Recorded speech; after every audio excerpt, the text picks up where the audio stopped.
Good morning, everybody. Welcome.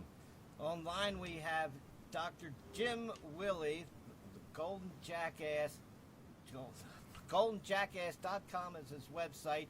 He is the publisher and editor of the Hat Trick newsletter, something that you should get if you want to keep in touch with what is happening today. Good morning, Jim. How are you doing today?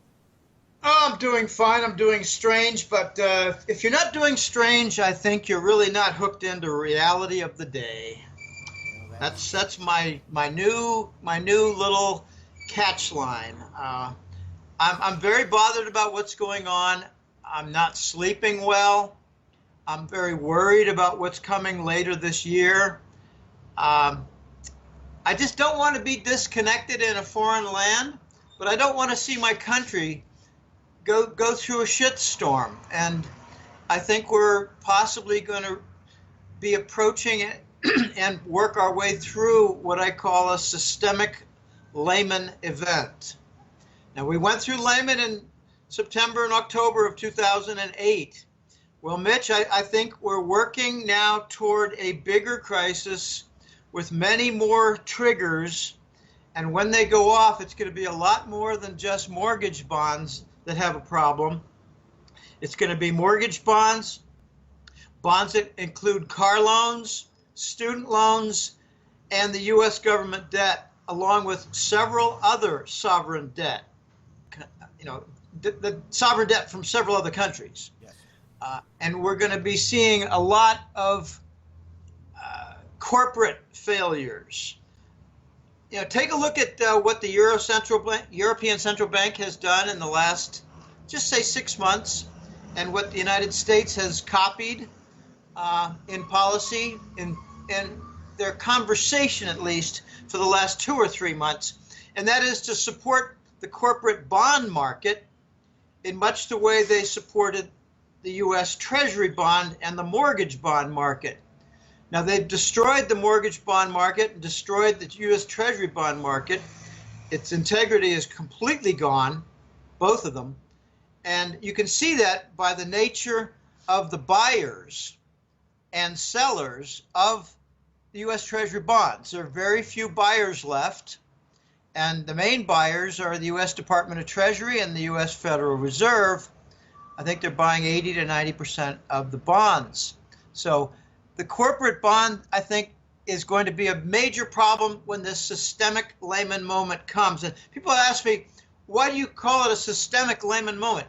Well, it's layman in its severity, but it's systemic this time because it's going to go far beyond mortgage bonds. And something happened following layman. This is not well known, Mitch, to a lot of people, but in 2009 and 10, a lot of the big banks started lashing themselves together. They started to tie themselves together with their risk portfolios, their risk management techniques and vehicles, so that, for instance, it wasn't just J.P. Morgan and Bank of America that had the major load of derivatives. They started distributing them across the other major banks in Wall Street, so they're all pretty much the same. For instance, between July of 2010 and December of 2010, Morgan Stanley alone picked up $8.5 trillion worth of interest rate swap derivatives. Just Morgan Stanley. $8.5 trillion? Yes. Wow. And now you're seeing what you've seen in the last 6 years is that spread across all the major banks, now including the European banks in Western Europe. So I call it systemic layman moment coming because when any one or two big banks enters a failure coming up, it's going to take down entire national banking systems because they're tied together with this kind of insurance vehicle cable portfolio technique with the derivatives. They're sharing the risk, and therefore they cannot let, for instance, Deutsche Bank go down. Deutsche Bank should have failed several months ago. Yes, I So, saw they put in for another 8.5 billion worth of capital they're trying to raise. yeah, 8.5 billion euros, which is about the same $8.5 billion, and they're still not solvent. There was an analysis done by a very sharp fellow about 2 years ago, year and a half ago, and he used some of the same techniques that he used to come up with a valuation of the Lehman Brothers portfolio. And he had a before and after scenario. Before, he had his estimates. After the Lehman failure, he had actual numbers. And he concluded, based on the reality of the data, because it unfolded as a disaster and a bank failure, financial firm failure, he had a ratio of 2.5 to 1. Well, he did the same analysis with Deutsche Bank and came up with an estimate that the portfolio, the whole book, the books for Deutsche Bank were worth minus $400 billion. So apply the 2.5 to 1 and you get minus 1,000 billion, which is minus $1 trillion for the Deutsche Bank value. Now, I ask you, do you think 8.5 billion euros will address their problem or act pretty much like a patch and a small? Yeah, I don't even think that's going to be a Band-Aid size patch. Who's going to, well, how is this going to unwind? Well, that's what I call the systemic layman moment. When the crash happens, you're going to get contagion. So it really won't unwind as much as collapse. You're not going to get like a big movement to sell off the Deutsche Bank debt, to sell off the Bank of America debt, to sell off the Royal Bank of Scotland debt. It's going to be a crash where there may not be much of any buyers looking for, say, 30 cents on the dollar on asset pickups. They might just stay away and say, hey, wait, we've got to get out of the way because it's RBS, 3 other London banks, and we don't know how many more. So we're not going to make a bid on a collapsing bank because we suspect that there are going to be a lot of banks collapsing. That's what I expect to happen. There's not going to be any kind of remedy in a micro sense, like how are they going to remedy RBS in London? They're not. Yeah. What they're going to do is you're going to have a macro solution with, say, the banks recapitalizing using gold bullion. The gold standard is going to come back. The solution to what ails us is the gold standard, both in trade payment and in bank reserves. And I mention those two specifically because those are the two sides of the practical element to the dollar's global reserve currency status.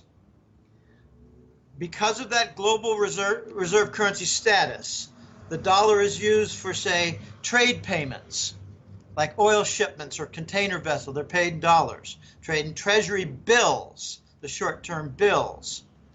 And banking systems go to the other end of the maturity for the bond curve. They look for treasury bonds and the 10-year notes to put in their banking system, like, for instance, in France or Korea. They're not using gold in France and Korea. They're using treasury bonds in France and Korea. So I think what it adds up to, Mitch, is we're going to see the dollar lose its global currency reserve status. And it could come in steps, but it could also come very suddenly. It'll come on the trade side and the bank reserves, bank asset side. It's Man, I tell you, absolutely. When this, I've heard you talk before about the Scheisse dollar, and it's really just the trash dollar that the American people are going to have to deal with internally, and then there's going to be another SDR, standard or type of dollar, for international trade. Do you think the American people have a clue what's coming as far as with the way trade is here in the United States? We get so much of our goods from outside the country that they don't realize we say what, 6% right off the top, and then all of the other benefits from that being the world reserve currency. The American people don't have a clue what's going to happen in their stores to foreign products. No, I don't think they do, and the percentages I usually throw out there are that 90% of the American public really doesn't have any idea what the dollar is. 90% of the public doesn't really know what inflation is. 90% of the public really doesn't know what capital formation is. 90% of the public really doesn't know what fascism is. 90% of the public doesn't know what to expect when they get suddenly surprised by an announcement that the United States is going to have to issue its own domestic-only dollar. Now, 90% of the American public also don't know about something regarding the dollar. They don't even know that the dollar is used outside the United States. I've talked to a lot of Americans. I mean, I talk to tourists, I would say a couple every week. I try to talk to fewer lately because they're so annoying. But I ask basic questions like, golly, what do you think's going on with the central bank now? They're buying the U.S. government debt. They weren't aware that they were buying the U.S. government debt, that the Fed was buying U.S. government deficit monetized. They weren't aware. And I asked, well, by the way, do you know what it means when I say the dollar as a global reserve currency? No, they don't have any idea. I've only met one or two that have in 10 years. And, I'm not talking about Joe Q. public here. I'm talking about tourists who at least have the ability to get a passport and travel, put some money together. Yes. But I also asked them, are you aware that the dollar is used outside the United States? And they say, well, I know they take it here at this hotel. And I said, are you aware, though, that it's used in trade, like to pay for a shipment between China and Bolivia? No, I didn't know that. I mean, the dollar's the strongest currency in the world. I'm not surprised. I mean, okay, so you don't get a lot of awareness. So what I'd like to do, Mitch, is describe the incredible problem that's coming with the introduction of the Scheist dollar. Can I? Please do. Okay. Here's how it's likely to be forced into a launch and introduction. Foreign countries own a tremendous amount of reserves in their banking systems. Like Korea, they own billions of treasury bonds.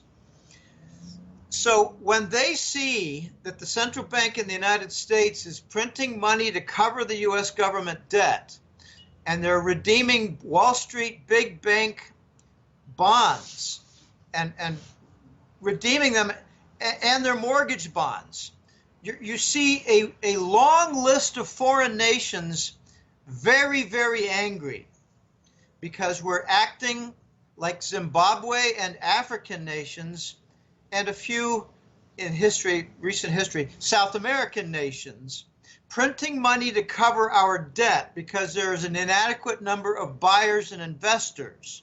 It's called monetizing your debt. If an African nation does that, their total economy is destroyed in less than 1 year. We've been doing it for 6 years now and putting at risk the entire global economy. So these nations are saying, we're trying to work now toward a non-dollar alternative. We'd like to have some Chinese RMB bonds in our banking system. We'd like to have some more gold bullion in our banking system. They got a real retort backfire from putting in euro bonds in their banking system because the European Union is now a total mess. Okay, that's just the banking side for the anger against what's going on with the dollar. On the other side, you have trade payments. You have country after country paying in treasury bills for a load on a ship, whether it's oil, container vessels, containers, or say just a big barge of cement or coal or wheat. Okay, they're paying in dollars. And they're objecting because they say, well, if our country uses currency X and we sell to country Y, we'd rather use currencies from X or Y countries rather than buy into the treasury bonds and treasury bills because we'll have an extra cost in doing two transfers. We'd rather just go from X to Y. But we realize that the world is under this trade standard of using the dollar. So they get extra costs. They don't want the bother of temporarily holding dollars in their X and Y countries because we're printing dollars to cover our debt like the African nations do. All right. So they're all working toward the non-dollar platforms, which is what we've got now for question 3. So we're covering that now. These nations are saying we're going to be working toward something different, not the dollar for our trade payment. And we don't want to collect all these treasury bonds in our banks because you're printing money to cover your debt, monetizing it like African nations are. We're going to be working toward the non-dollar platforms, which include the Asian Infrastructure Investment Bank, AIIB. It includes the cross-border interpayment system, otherwise known as the Chinese Interbank Payment System, the CIPS, which is a competitor to SWIFT. The SWIFT is basically a dollar transfer transaction system internationally. So we're getting very close to the gold trade note being used for trade payment. And the Russians and Chinese are putting together the components, I believe right now, for that gold trade note. Apart from all that, these nations, especially in the East, Asia, are adding to their reserve gold bullion. Okay, now here's the big risk for the new Scheist dollar. Those are the motives for the United States to be forced into the launch of a new dollar for domestic-only purposes, because trade payment will not be done in the dollar, and the U.S. importers, just take, say, Target, Staples, and Walmart. Yes. The suppliers in Asia will not take dollars. That's coming. It's already started. There are 20 different vendors, including Bobcat International, that makes the little forklifts and little diggers, little trench diggers. Bobcat, they're like miniature caterpillars. Yes, sir. Okay, so the U.S. is going to be forced to come up with a new dollar because otherwise we're going to have trouble with our trade import supply chain. Now, here's the big risk when it finally happens. We have a $550 billion annual trade deficit. If we were to make a new dollar and had the wisdom and capability to back it by gold, I mean like many thousand tons of gold, $550 billion equates to 13,000 tons of gold. That would be just the first year. We're talking about creating an entire basket of assets to back the dollar. Whatever we back the dollar with, we will lose. The equivalent of $550 billion in the first year of those assets in our basket, which, just to put into terms of money, gold is money. Yes, sir. 13,000 tons of gold, which is a lot more than what Fort Knox held. Fort Knox was 8,500 tons before. Well, no. Fort Knox once had 8,500 tons until the 1990 decade when Clinton, Bush, and Rubin vacated it for their own personal profit. You can call it stealing if you wish.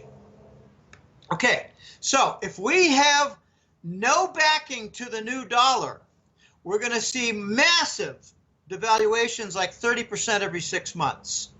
If we have the good wisdom and fortune to back it with an asset like gold, as we once did back in the 70s, back in the 60s for Fort Knox, we will lose $550 billion or more of it every year, just for the first year, but I think we're not going to get reindustrialized fast enough. So Trump must do two things: bring back industry to the United States while building up industry domestically. And the second thing is attract foreign capital, like, say, the $1 trillion he talked about from the Japanese government pension system to build the infrastructure in the United States. That would be a brilliant stroke because it would offset. If he were to get, say, $550 billion in commitments and massive fund flow to set things up, to rebuild bridges, highways, fiber optic system, port facilities, toll roads, high-speed bullet maglev trains like China has. We got 4-lane highways. China has 16-channel high-speed trains. We're way behind China. If we were to attract $500 billion in 1 year for massive infrastructure construction, we could avoid the forfeit of those 13,000 tons of gold. We've got to get going, and I don't see any progress in 3 months because the fascist neocons are trying to interrupt all the cabinet appointments. I mean, we've already seen Flynn go from the national advisor.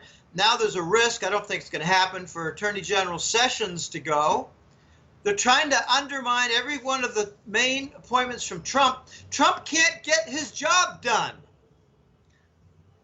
You're absolutely right. Back to the non-U.S. dollar platforms and this evolution of currency and money that we're seeing. Could it be that going to a digital currency, then they can really call it anything they want? They could call it the dollar. They can call it anything if they go all digital. Is that possible? Is that one route, maybe? Well, I don't think so, because if the East, by East I mean China, Russia, the BRICS nations, and 20 others, like Thailand and Iran, they have to climb on board to the electronic money system. And right now they're suspicious of anything and everything that the Western nations do, led by Western Europe, Britain, and the United States, suspicious that it's just another fraudulent scheme. So the East, China, Russia, etc., they're not going to buy in to the International Monetary Fund and their SDR, special drawing rights basket. They're not going to buy into it. They're not going to use it. They're not going to accept it for payment in trade. They're not going to accept an SDR bond in trade at China. Chinese companies are not going to take it. They don't trust it. There's an Austrian school of economics. They study and promote sound money principles. There's what I call the sound money corollary. If you have a failure of paper money and that paper money currency system, you cannot replace it with a paper-backed system as a solution. It's not my corollary. It's just what I call their principle. I call it the corollary. Okay, so there's a tricky movement planned, I believe, by the same banker cabal that runs the dollar, that I think assassinated Kennedy in order to set up the crooked paper dollar. What I'm saying is the people who killed Kennedy are the same ones who brought Kissinger onto the scene, the Secretary of State, same ones that made sure that Nixon, despite his absolutely horrible reputation after losing to Kennedy, could be revived from the dead, and set up the situation for reneging on the gold standard, all part of the Kennedy kill. Renege on the gold standard from Bretton Woods and set up the petrodollar with Saudi Arabia and the Arab states in the Gulf. It's all part of what I believe the banker cabal plot to kill Kennedy and the aftermath, all that followed. By the way, Richard Nixon went to a remote spot in Texas, hosted by Lyndon Johnson, which contained CIA members and other shady members, along with Papa Bush, and I believe that meeting was to set up the Kennedy kill. I'm saying Nixon was part of the conspiracy to kill Kennedy. You know, nothing surprises me. You know, what we know about the Bush and Clinton families today, and all of the drug dealing and the Iran-Contra scandal and all this other stuff. And, you know, Pizzagate's real. I mean, the mainstream media hasn't reported on any of this sweep going on across the United States right now, of sweeping up these pedophiles and getting them off the streets. Do you think? Let me get back on topic here, because you know, with the dollar and the foreign currency market, you know, that all is kind of tied. It's almost like it's all floating together, and one rises in valuation, the other ones devalue, and it all works back and forth. I mean, is this just a constant way to devalue the currency, to dilute now so you can pay for the future? Well, yeah, inflating the debt away is not a new concept. Reagan did it during the recession. Papa Bush did it. I mean, very few people remember Papa Bush dealt 1 year with $1 trillion deficit. You know, he ran on a platform of balancing the budget. And Obama promised hope and change. What instead we got was a lot of golf, a lot of fundraisers, and gay sex parties at the White House. We're inflating the debt away all the time. We're not just inflating the debt away now, we're monetizing it. We're not trying to create inflation. Okay, let me explain what inflate the debt away means as a term. It's an economic term. It means produce enough inflation. Like every year you have 6, 7, 8, 9% inflation. So that after a few years, the $2 million debt that the company has seems like less, because the dollar and the buying power has dropped. But as the buying power has dropped, the debt value has dropped too. Okay? Yes. So we're not doing inflating the debt away. We're monetizing the debt. We're printing money to cover the entire U.S. government debt. We're not only doing that, Mitch, we're actually involved in multi-trillion-dollar monthly coverage of bank derivatives to prevent the system from failing. I have a favorite story that I like to tell because it addresses the bank failure, but it also links the validity of some of my sources. I've got a fellow from Europe who I call the Voice. He's a major international gold trader and consultant. But I also have a U.S. government security agency source, military and security agency, Homeland Security, etc. I call him Cato, and I call the gold trader the Voice. One time, I got on an elevator, and Cato, who lived near me at that time, that's how I met him, fascinating guy with lots of stories, tremendous personality. He got on the elevator and said, "Jimmy, I want you to check something. Bank of America almost failed last night. It had a big event. Bank of America needed $13 billion of dirty Papa Bush narco money to save the day." And I said, wow. And he said to me, "Can you check this with the voice? Check it with your guy, will you?" So I sent a message, and when I went back up, I stopped. I just reversed course, went back up the elevator when I hit the ground level, and I decided, okay, I'm going to make a message very quickly to the voice. He's on the other side of the world. Let's see how fast he can respond. But I was clever in my message, Mitch. I said a major U.S. bank on Wall Street suffered a multi-billion-dollar overnight loss default, and a elite American figure patched it. Do you have any details? And he wrote back 3 lines. Bank of America, 13 billion, Papa Bush. The exact details. So the people in the higher levels of finance, and that often includes the security agencies because they're watching the movement of money, and they're trying to stop terrorist funding, except when it's coming from the United States. They try to stop, arms dealing movement from black market, like with Mexican cartel, unless it's coming from the United States. But that's what they do. So we're not inflating the debt away. We're monetizing the debt, which is a threat to the entire dollar structured system.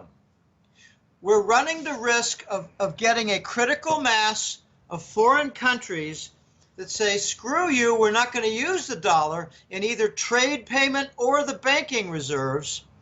And that's why you're seeing the massive dumping in the last 12 months have been $420 billion worth of U.S. government debt dumped on the market. And I ask you, Mitch, if such an enormous amount was dumped on the market, how come the interest rate on the 10-year bond is still stable near 2%? Backdoor quantitative easing. Exactly. And the back door is not the Fed and their quantitative easing. It's the Department of Treasury lapping up lots and lots of Treasury bonds. The biggest holder of Treasury bonds right now is the Department of Treasury. Our own U.S. government offices are the biggest holders of U.S. Treasury bonds, of U.S. government debt. The second biggest is the Fed. But the Fed gets the notoriety and the bad attention when in the hidden chambers, it's the Department of Treasury that's lapping it up.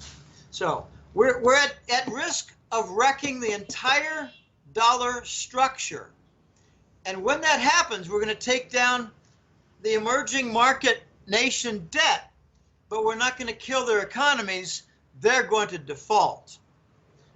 And the emerging market nations own between $9 and $15 trillion worth of U.S. dollar-based debt, and we encouraged them to take on that debt because we had near 0%, and we told them there was no risk, therefore. No, there's no interest rate risk. But try to contact Dominican Republic and ask them how their debt structure is doing after a 40% decline in the Dominican peso. Why is the Dominican peso down so hard? Well, because they're not cooperating with the narco trafficking with the United States and Langley, so they don't get the benefit to their currency like other Latin American countries get. Whoa. Do you think that some country or somebody might just decide, well, let me issue a gold round or a silver round currency, and without any money on it, and its value can change with the price of the commodity? Would that scare the bejeebas out of the bankers? Well, I don't know. Where would it be used? Well, I guess you'd have. Yeah. I don't really care about a concept like that, because if it's in grandma's garden among her sewing group, I don't care. Okay. Is China going to require it in trade payment? Well, that's where it gets real. Depends on where it's used. I don't think that the big Wall Street boys are going to fret about anything that you do. unless you get the major trading partners of the world to use it. And that's why they're afraid of the gold trade note, and that's why they're afraid of gold bullion. That's why they're suppressing the price. You know, the COMEX market, you know, the fake commodity exchange, you know, the rigging exchange, whatever you want to call it. How in the hell can they continually get away with this suppressing of gold and silver and everything else, really? How do they get away with it? Well, they invade countries that don't use it, like Iraq. They sanction countries that don't use it, like Iran. They make them sound like terrorists when their main offense is they don't like to use the dollar. Okay.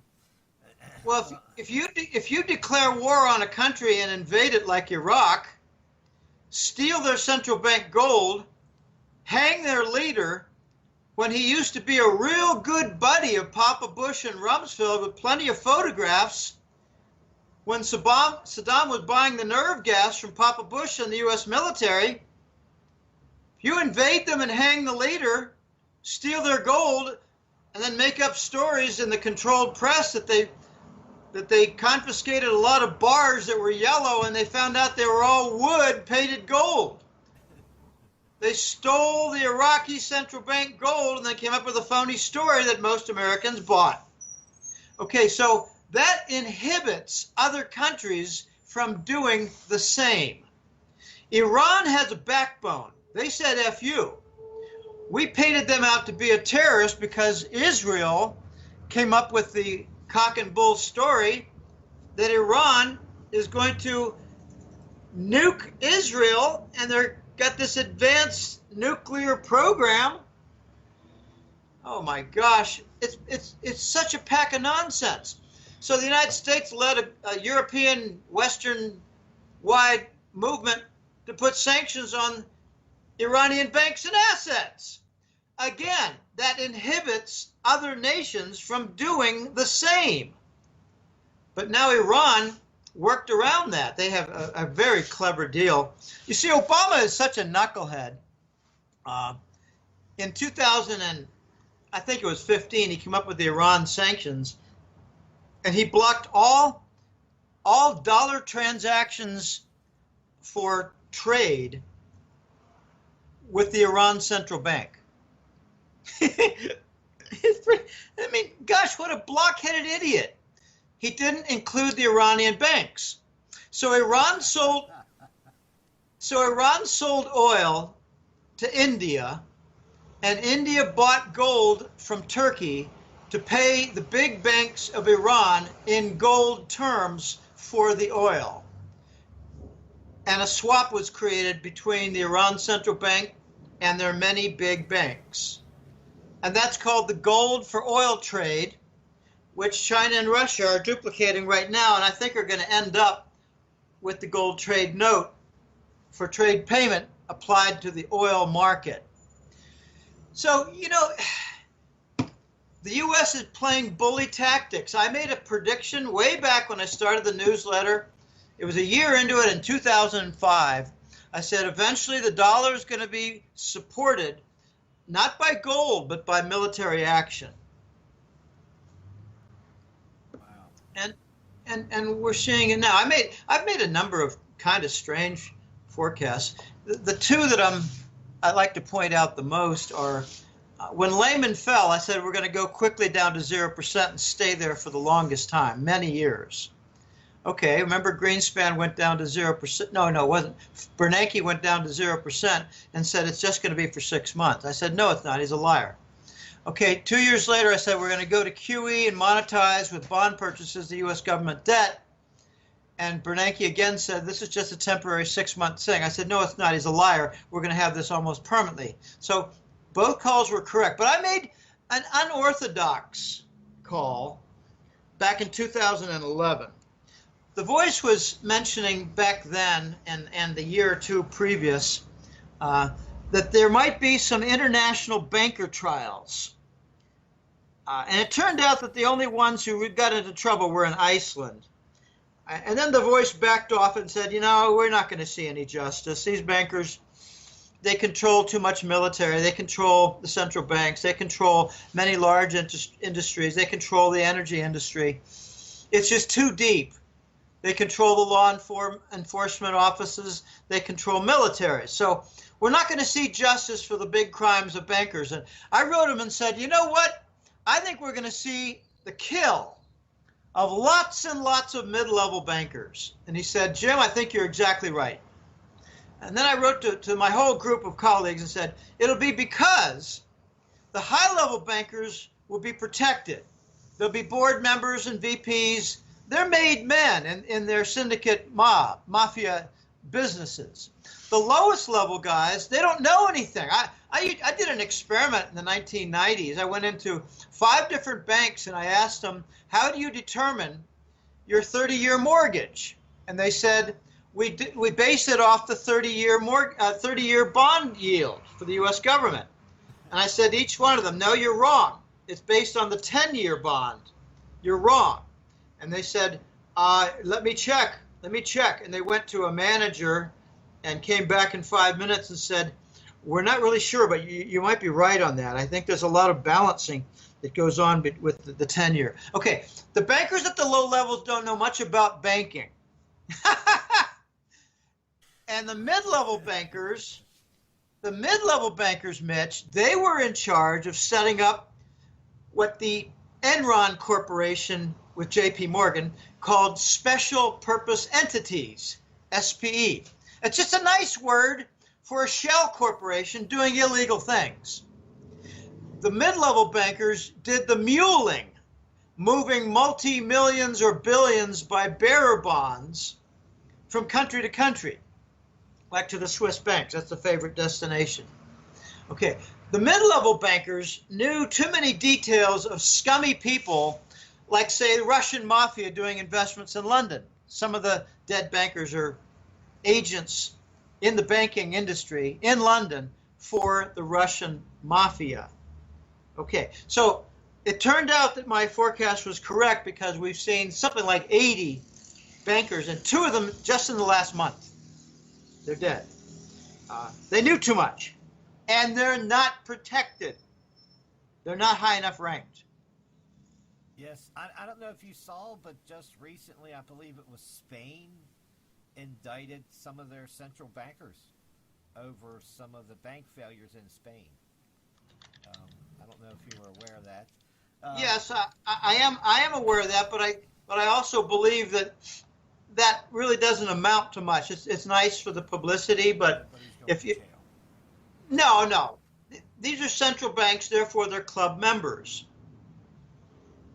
The club members don't get arrested. The club members don't go to jail. To protect the club members, they kill somebody.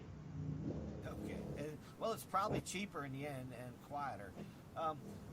Remember what they did to Dominic Strauss-Kahn? Yes, in New York City, the fake rape charge. Right, the fake rape charge of the Haitian hotel worker. And that charge stuck because the courts were given orders to make it stick. Okay, that's what happens to bankers who just go awry. They don't get killed. They get sidetracked.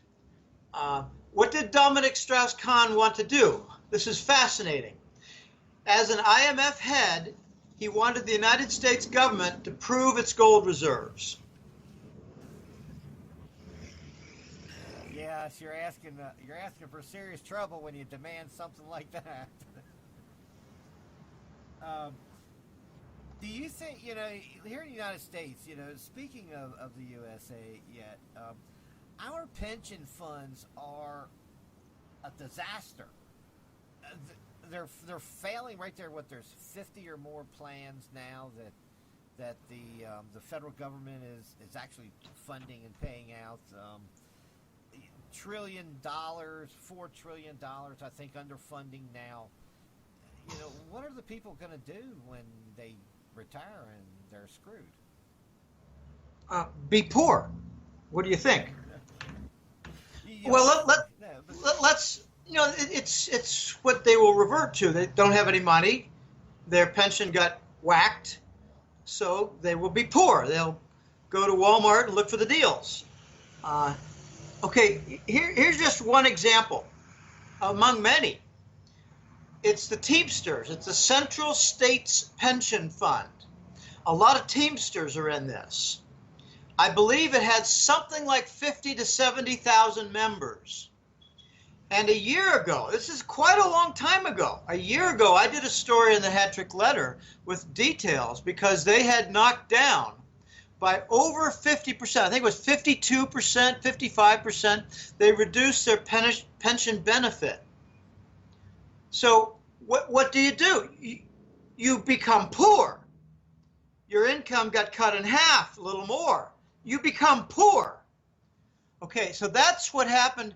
And if you take a look at some of the internal dynamics, because the Central State Pension Fund is a great example. It used to have 10 contributors for every one pension beneficiary. Okay, so 10 times as many people putting money in as people pulling money out, okay? The contributor versus pensioner ratio. And the ratio went from 10 to 1 to about 3.5 to 1. And that's what it was a year ago. That's not sustainable because the contributors are putting in small amounts, hoping that there are a lot of them, when the pensioners are drawing out large amounts. I mean, like, 30, 50, 60,000 a year, depending on how many years they were driving a truck. Okay, so that's just one. There are other pension funds that are liable for this. The name of the company, the name of the facility, if you will, in the U.S. government is called the Pension Benefit Guarantee Corporation. This is called the pension guarantor. U.S. government pension guarantor says if your company fails and your pension goes down, and it goes down and out and killed, you have a guarantee from the U.S. government of 33 cents on the dollar. Maybe it's 35. I just found out this because I inquired. I'm going to turn 65 in May. Yes. In May. So I'm inquiring about both Social Security and a kind of a small pension I had from 13 years of a managed corporate pension system that got bought out when my company went away and I lost a job. I got laid off in 1993. It's okay. I'm doing okay. I'm a happy camper now. But the point is that I got reminded from the woman working at that pension fund office. It was not the company. It was the hired fund corporation working on behalf whose client was my company. Okay, so she told me, I asked her, what are my options? And she said, well, you could do this, you could do this, you could do that. Not too many options, but I said, well, what happens if the company fails, that is behind my pension right now? And she said, well, you go to the Pension Benefit Guarantee Corporation of the U.S. government and you get 35% or so of your pension. I said, well, that's chicken scraps. And she said, yes, but it's more than nothing. Okay, Mitch, you become poor. Okay. Well, do the American people have any idea how poor they really are? No, because they look at their stock accounts, their mutual funds, which are being pumped up by the Fed and the Wall Street banks, and they conclude, I'm doing okay. S&P stock index is setting records. And I asked them, why is the S&P setting records if we're in the 7th consecutive year of a recession? And that's where the conversation really goes south when they say, oh, no, you don't understand. We've had a recovery for the last 5 years. We're like in 1, 2, 3% growth every year. And I said, 1, 2, 3% growth when the inflation rate is what, 2%? When actually, this is a fascinating little index. It's called the Chapman Consumer Price Index. Chapman produced his own CPI, based on a few different years, based on 500 cities, large and small, in the United States, and he concluded that we have been running between 8 and 10% CPI every single year since Layman, and he's got 500 objects in his basket whose prices he follows.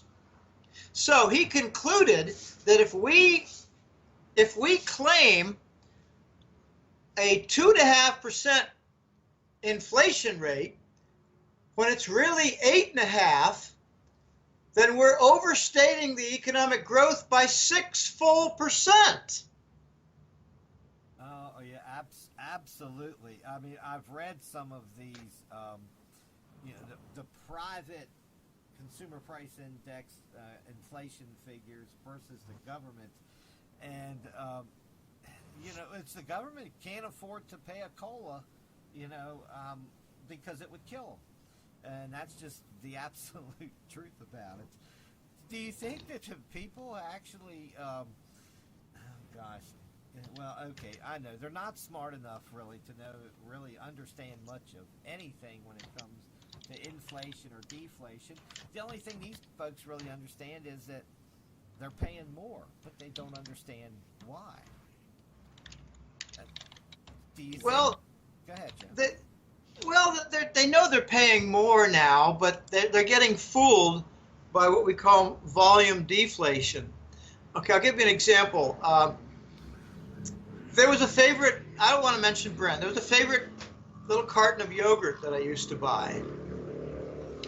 And it was something like, 9.5 ounces, or I don't know exactly. And suddenly it was 8. So the price was about the same, but the volume went down. So the inflation is coming about from sinister methods. And it's fooling some Americans. I mean, imagine they would say, we're now selling gasoline, and it's $2.50 a gallon, but the gallon's a little less than a gallon. Yeah, yes, we see that all the time in the grocery store. But people see $1 or $5 or $10 a bill, and it's a static instrument. And is it just because they see that static paper asset in front of, or debt in front of them? It's really not an asset. But if you see that paper debt in front of you with that number on it, people just don't make the connection between the inflation, deflation, and the prices. Is it just their education? Is that bad? They don't understand what inflation is. They don't understand the construction of the CPI. They don't understand a lot of things. They don't understand the effects of QE and monetizing our debt. But is there any way that we can, how can we, the people, protect ourselves from this, from the currency wars? I guess that's a good description. The currency wars that are kind of happening right now, and so the dollar dies or shakes out or just inflates and then disappears. What can we, the people, do? Buy gold, buy silver, and wait for the crisis to hit. Should we be trying to get ourselves kind of more independent and somewhat isolated from, the system the way it is today? Well, yeah, people need to sell their stocks and bonds, which are artificially propped up in value by the central bank and the Wall Street banks, get rid of them and use the money to buy gold and silver, because I'm pretty sure silver is going to go up tenfold. I'm pretty sure gold is going to go up fivefold. So we can protect ourselves. It's just we have to take, the government isn't going to encourage any of this because they don't want the people to really know what's coming. globalism and the corporate economies of scale, are these like natural evolutions of the corporate world, where everything just grows so big and they make so much of one everyone else is dependent on that factory? Well, we've gotten to the situation where the banks are just too giant. The banks are really not commercial banks in their function anymore. When I was a little kid, if you were to point to, say, Wall Street and some of the bigger cities in the United States and say, what exactly is the business behind those banks?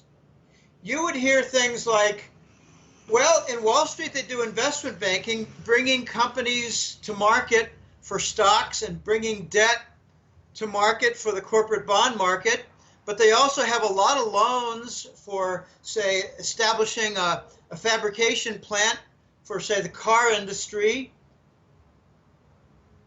That's not true anymore. The big banks are casinos. The big Wall Street banks have very little corporate bond issuance anymore. They have very little corporate stock IPO issuance anymore. The big banks are deeply involved in two big things. I call it the bond carry trade and the derivative operations. Here's what the bond carry trade is. You see, these big banks, they don't need corporate customers anymore.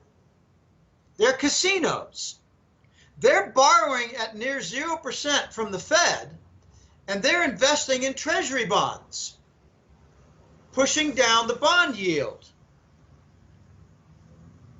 So that's good for the bond market. It's good for the mortgage market, except it's really in the intensive care unit, and you can add oxygen to the patient in the intensive care unit, and that doesn't mean he's going to go running around the track at the nearby football stadium. Okay, so the big banks are involved in this bond carry trade. Borrow at zero, invest in the 2.5% bond. They make a lot of money that way. They're doing it with billions of dollars. And that's one of their profit lines. But they're doing something worse. They're using futures contracts with 20 and 25-fold leverage to make that 2.5% difference 50 and 70% per year. They can't make that kind of money with their commercial portfolio, with companies expanding. And besides, companies are not expanding. We don't have much of the auto industry left anymore. A very ugly secret about the U.S. auto industry is much of it is assembly plants for Japanese engines and parts. The second function for the big banks that's ugly is they're involved in derivative operations. They're buying on behalf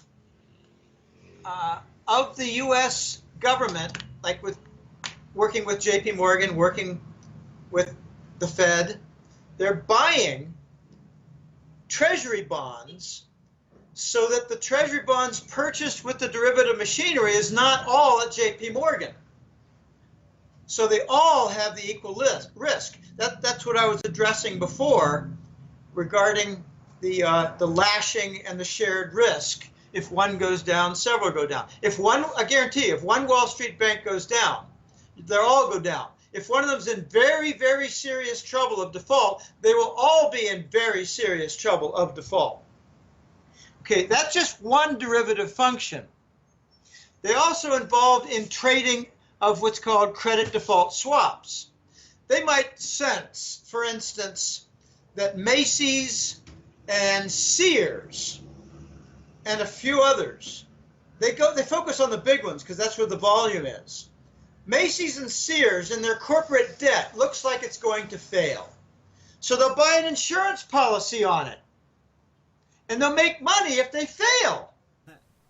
They're called credit default swaps, CDSs. But here's the ugliest thing that the big banks are investing in. And I don't know the exact name of it, but it has the word indemnity in it. They're buying life insurance policies for their mid-level bankers who are getting killed.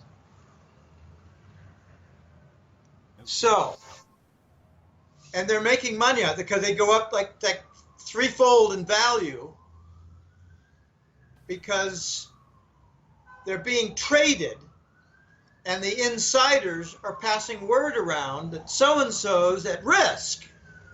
Why is he at risk? Well, because he's managing a whole bunch of things that are really dangerous. No. He's at risk because he's been marked by his own management for the kill. Okay. Well, okay? They have to silence. Death is silence. So. Yeah, but they do talk, they leak. We're now seeing the effect of the power of leak across the U.S. government highest levels right now, the leaks. I don't want to get into the content of the leaks. Let's just say that the leaks are now causing a very big problem, leading to investigations, leading to charges, leading to resignations. I want to see McCain and Graham resign. I want to see Schumer resign because they're going to be attacked soon by the contents of the leaks. So very dangerous times here. So. Wow. Well, hey, Jim, it's been about an hour, and I want to thank you for joining us. And this is Jim Willie from the website is goldjackass.com, and he publishes the Hat Trick newsletter. And if you want to know what's going to happen and you want to get the insider information, get the Hat Trick newsletter and be aware of what is really going on today. Well, it's a pleasure being on, and just as a quick point, we have a question we didn't get to, and that was globalism and its effect on economies. I just want to make a quick remark that the word globalist is being used in the press. Whenever you read that, think of the global fascist state where you as a person become a piece of cattle. Yes, well, we are the tax farm, I guess is a good description. Yeah, animal farm, tax farm, whatever you want to call it. But the global fascist state is not something that we want, and that is something that Trump is working avidly against. And that's why he's being opposed by the darkest sides of our government that include Langley, our security agencies. It includes Congress, which I think cuts across both Democrat and Republican parties for the neocons. The neocons are essentially neo-fascists, and they were correct. They could get elected much more easily if they called themselves the neocons than if they called themselves the neo-fascists. So now they're cutting across both parties. I think Obama was a neocon. And kind of a good piece of proof was if you look at the players in the State Department for the Obama administration, they're pretty much the same. Many people were holdovers, but the policies are very much the same with the Bush II administration. So globalist means fascist. And they got the news networks to join in on the fascist movement. That's why they're so anti-Trump. The fascists destroy everything they touch. So they've destroyed the banks, and they're just about done destroying the U.S. economy. And they're busy destroying the global economy because destroying an economy, Mitch, actually favors their path for installing the global fascist state with their fascist trade unions that Obama tried to get going, but Trump abandoned immediately. That's the global fascist state. It's the globalist elites. It's their project. And if it ever comes to be, the U.S. is going to turn into a very dark place with no human rights, people gone missing left and right, and, black market in human organs. If you think there's no black market in human organs, then you just fell off the turnip truck, because it's a major industry for the Israeli security agencies who are working closely with Ukraine, which has thousands of cadavers in the forests dumped outside Kiev, which are missing their major organs. Well, you have to fund the war somehow, Jim. No. It's funded by narcotics, Mitch. Oh, okay. That's a side business. That's a side business. Right. Oh, that's their gravy. I'm sorry. Their real hardcore business is Afghanistan and guarding the poppy fields. Right. That's very much the case. That's yes. Sad, and it's really sad. True.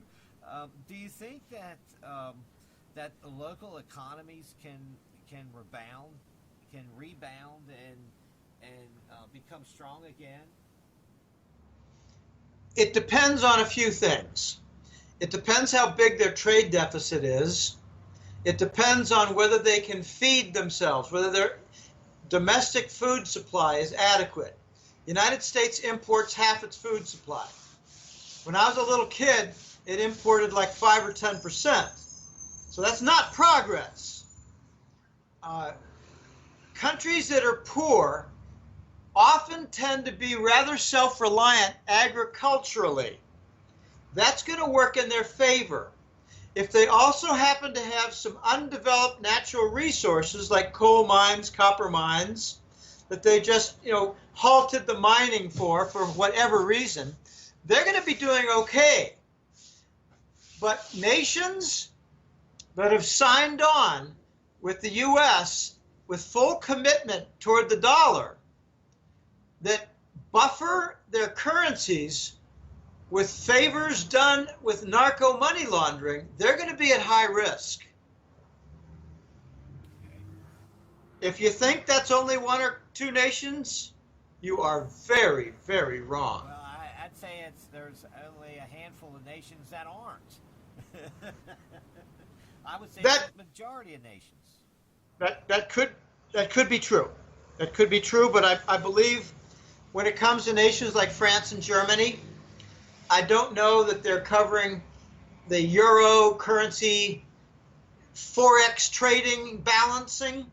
I don't think they're covering that with narcotics. I think they're covering black bag operations for their security agencies. I think Soros is involved with narcotics funding. I was thinking about last week when they announced that Argentina had 10 billion in gold reserves left.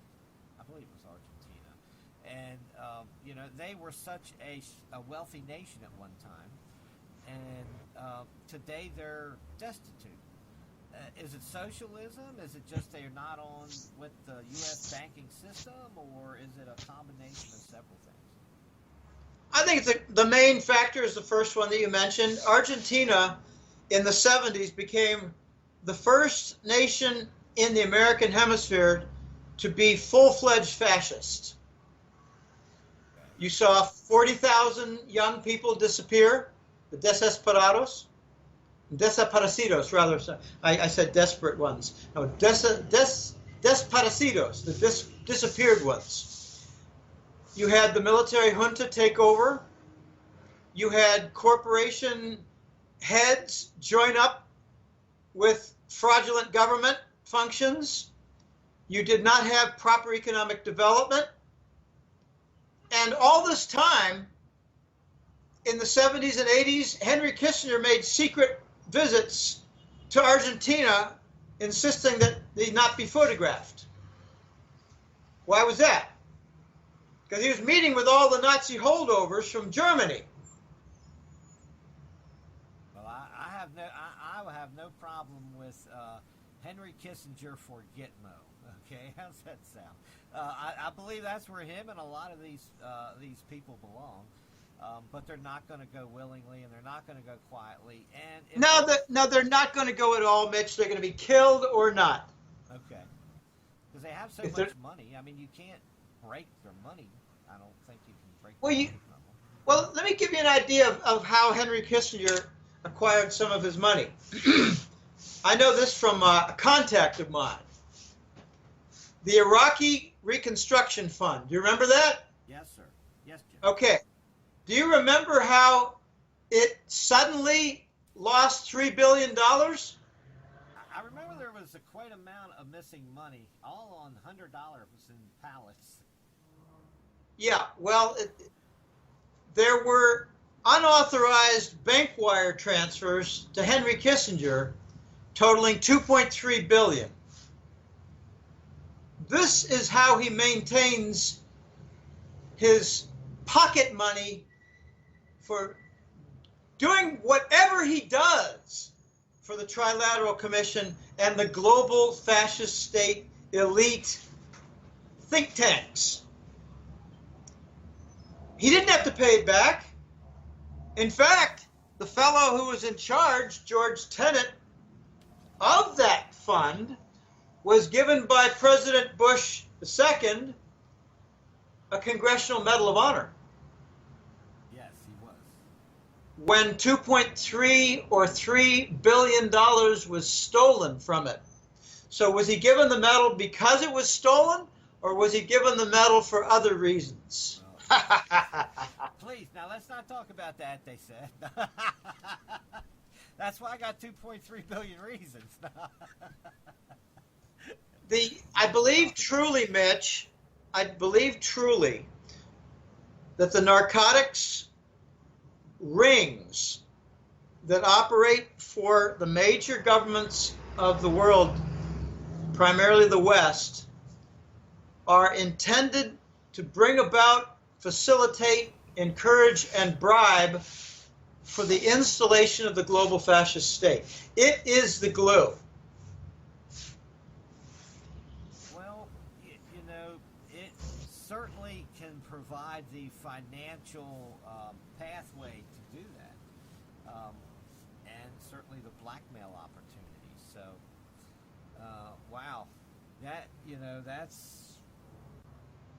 that's kind of The blackmail is not over cocaine. That's very small.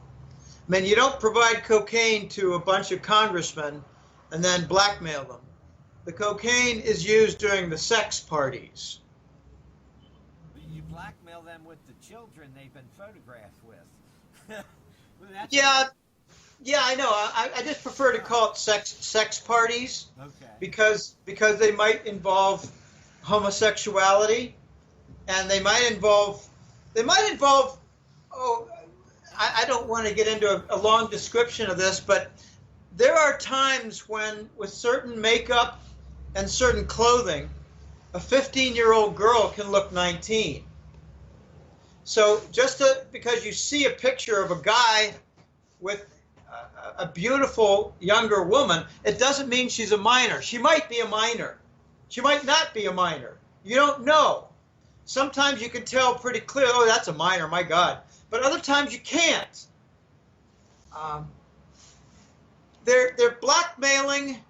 This is the gut, the nut, the gut, and the nucleus of the entire pedophile leaked story, files, transcripts, and database. They're using sex parties and cocaine to blackmail U.S. government officials, congressmen, senators, you name it, judges, bankers, to bribe them into following the party line toward installing the fascist state. I wouldn't be the least bit surprised if the head of CNN has been to Lolita Island in the Bahamas with Clinton on numerous occasions with sex parties with underage girls and cocaine. That's the head of CNN. So, is the head of CNN going to come out with stories against the pedophiles, or is he going to toe the party line and criticize Trump? Trump, you're in trouble. What'd you do today? Hey, there was some news out. Just I don't know. I don't know if you've seen it yet, but they were talking on ZeroHedge.com this morning about that it appears that China sent the world a false reflation signal, and that there's virtually no price through anywhere in the production chain in China. And I was thinking about this earlier when you were talking, and because I had watched, I believe it was Field that did that one video on China and their manufacturing. And in that video, there was a manufacturer that moved from the United States to China, and he made drywall and plywood. Well, it ended up, he just pretty much said, he says, I don't get a profit. I get my profit from the Chinese government. Is that essentially how manufacturing works in China? I mean, I don't know. That's why I wanted to ask. I'm not really sure. Are you saying that the producer price index is flat, not increasing? Well, I guess they're talking about the pass-through profit price, maybe. Here in the United States, whenever we produce something, we have our own profit and sell it. And in China, they make it at cost, they give it to the next company at cost, and the next company at cost, and then when it goes out the export door, the Chinese government pays the profit margin, I guess, back to the corporations. That's the way in other words, the Chinese government has turned into a wholesaler, forcing the entire supply chain to operate without profit. Yes, sir. Well, that's interesting. I haven't heard that. It's fascinating. I'll look that up, and I'll link that. I'll send that YouTube video link to you where they were talking about it.